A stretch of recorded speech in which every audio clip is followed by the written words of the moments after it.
Good morning YouTube and welcome back to another day of daily updates across all of the major dollar pairs.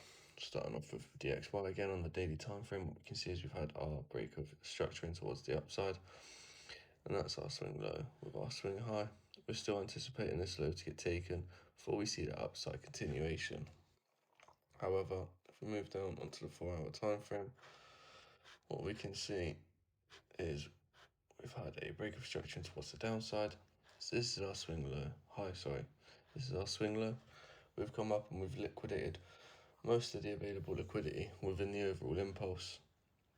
But then this has just since started to chop around a little bit and move sideways.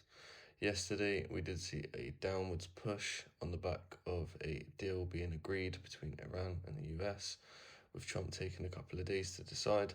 We could see some short to immediate term downside on the dollar.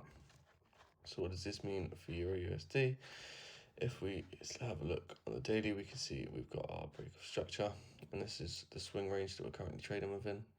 We've liquidated this high over here, and then we have started to see some lower time frame structure form.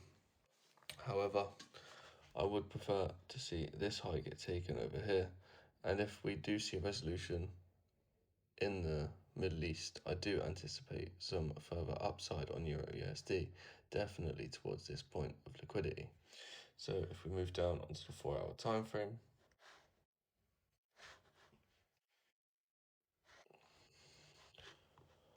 what we can see is we've had our break of structure over here. So this is my swing low and this is my swing high. We've liquidated these lows, but we've still got this daily point of liquidity open down here. So we could see one more push down before seeing the upside continuation, or maybe just a swipe of this range here before then seeing that upside continuation.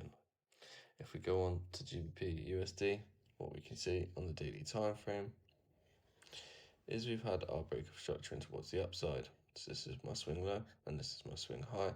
We've taken out this point of liquidity within the overall impulse before switching bullish on the lower time frame. If we move on down to the 4-hour, however,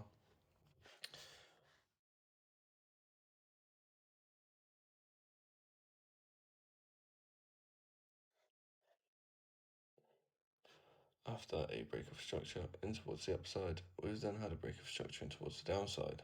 So this is my current swing range. And as you can see, we've currently got supply now in control after we broke this demand zone over here. So this supply zone, you could look for further shorts in towards the downside.